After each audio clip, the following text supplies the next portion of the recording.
It's the Jim Kerr Rock and Roll Morning Show on Q1043. Well, Shelli, I just went to Amazon.com, and finally you can actually get the Beatles stereo box set and the Beatles mono box set. Oh, so we should order that. We're so late on our son's birthday gifts because we were waiting and waiting because that would be the perfect gift for both of them, and now we can, huh? Yeah, and Penn Jillette is here, and he has both of them. Of course, I have both of them. I want to tell your son from the bottom of my heart that you're lying to him. No, we weren't lying. No, we are we not tried. lying. I went on Amazon.com and they didn't have a order. back. Yeah. Yeah, they were back ordered a bit. Yeah, but I bought the stereo right when it came out and had to wait a little bit for the mono. Mm-hmm. But I'm listening to them all in order. It's pretty great, the remastering, because there's no remixing done, it's just remastering, and very, very careful. And you hear stuff you never heard before. It's amazing, and it's good to be able to really enjoy. Like Taxman, for instance. Yeah. Which I'm sure is one of your favorites. Yeah, it's good. Taxman. Taxman is an angry song. Uh-huh. George Harrison was not happy when he wrote that song, and it sounds angry on purpose. It's distorted. Yeah. The music is distorted. And I remember in the 80s when they put out the CDs for the first time, the CD set, I put on Revolver. I listened to Taxman, and it didn't sound angry. Yeah. It didn't sound mean because they fixed everything, and it wasn't distorted. And there's presence here. Everything sounds really good. Even here, the wheels come off the plane, or the wings come off the plane, and Hold Me Tight. Mm-hmm. You know, the song that Paul wasn't done with and hadn't decided what the chords were on the bridge. Mm-hmm. And you kind of hear them all disagreeing what the chords should be, and Paul not having a melody. And even with that, it's still a great song. Yeah. Tell me I'm the only one. Yeah. Okay. Yeah. But sing the bridge. Yeah. So very hard. Hold me tight tonight. No, I can't sing. That's the chorus. That's the chorus, right? I'm sorry, I can't sing. It's that one it's that weird one that doesn't really have a tune there because they weren't really done with it. But it's still a great song. It's just they were really rushed those first couple of albums. And they were on a comedy label on top of everything else. Yeah, Parlophone was a comedy label, and it had Flanders and Swan. That's what George Martin had produced before that. So we're going through a bunch of people come over to my house, and we go through the mono, then a discussion, then the stereo. So it's great. Peter Sellers was on that label, wasn't he? Yeah, Peter Sellers. Yeah. I think probably the whole Goon Show people and all the precursors to Monty Python were on Parlophone. They had quite a hit. And John Lennon was a huge fan of those people. Yeah, and George, of course, too. Yeah. George ended up producing Monty Python. But anyway, Penn Jillette is here, and he's one of the most amazing guests that we always are happy to welcome here to the studio. Thank you. It's been a while. You haven't been to our new place. No, it's look beautiful. At it. Isn't it gorgeous? Beautiful. Feel like I'm coming back from WW2, the big one. When you walk into this gorgeous building.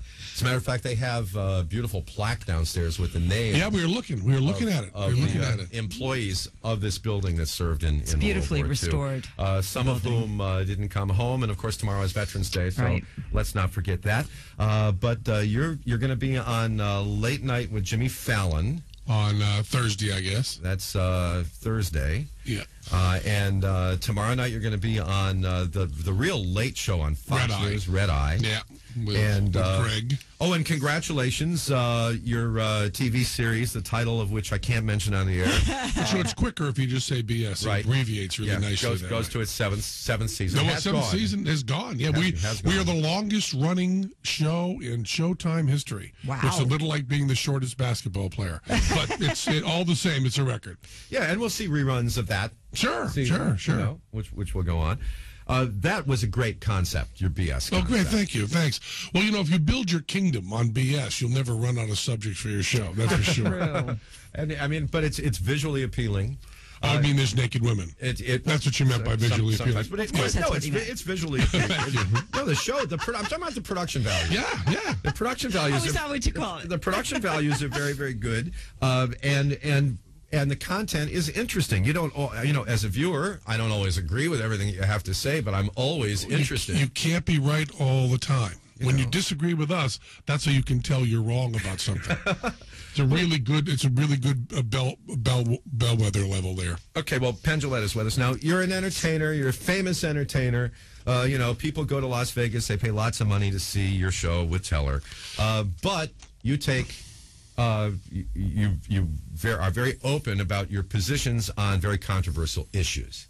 Do you find that this ever hurts you at all? You know, the amazing thing about the United States of America is it is very possible we really believe stuff about the marketplace of ideas. The basic idea was the answer to bad speech is more speech. Mm-hmm. And I have people come up after the show and state as politely as you can imagine that they disagree with me and love the amount of passion and the fact that we think about our position. And it's always gets me a little teary-eyed because that is the ideal of the U.S. Sure, to be able to do that without violence, to disagree. And of course, with our show, there isn't in the live show, there isn't a lot of political stuff, but they'll bring up stuff that I've said on other shows, and it is really, and even in 7 seasons of BS, the only people that I would say got out of hand were the chiropractors and the 9/11 truthers, which is really funny. People that you'd think, people that, the liberal media attach, so, your Christians, your Catholics, and so on, very, very reasonable. They know that we're doing a show where we play rough, and we're doing it for comedy purposes, and it's just amazing. We've reached a point in the in discourse where you really can say things that disagrees with people very strongly, and people will still come and take in that point of view. Well, the reason why I ask, you familiar with Stephen Dubner and Stephen Levitt? Sure. Oh, with the global warming thing. Yeah. Freakonomics. They write this book, Freakonomics. They become the hero of everybody.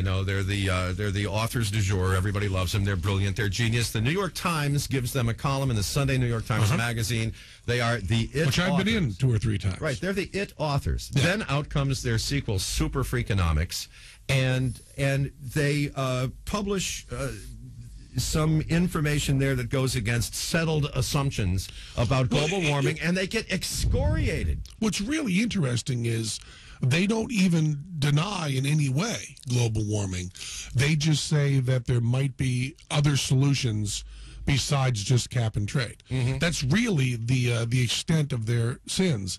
And it's one of those things. I remember when we first started becoming aware of AIDS, back when it was called, gay cancer. There was that time in the 80s. And Teller and I were here in New York, and there was an organization called Broadway Cares that we were early people in, And I can remember being in those meetings, and some people saying, not all, not the majority, but some people saying, we have to push really hard that this is going to move into the heterosexual community. And I would say, well, we don't have evidence of that. We just don't know. But in order for people to help, we need to let them know it's not just going to be gays and needle drug users. And I said, well, maybe that would help our cause, but I don't think it's true. It may turn out to be true. We just don't know. And it always bothers me when people think that they're the only ones that have enough compassion.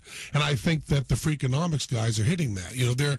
They're just speaking honestly. And they could be wrong. Yeah, they were basically taking an economic point of view. They were saying, well, if you do this and the costs are this, what will the results be? And it won't be the results that people are expecting. And the point of view is, well, there's enough people denying this that if you get on board, they're going to join in. And I think that the second you change from speaking your mind to trying to manipulate people, you've become a pig. It's the Jim Kerr Rock and Roll Morning Show on Q1043.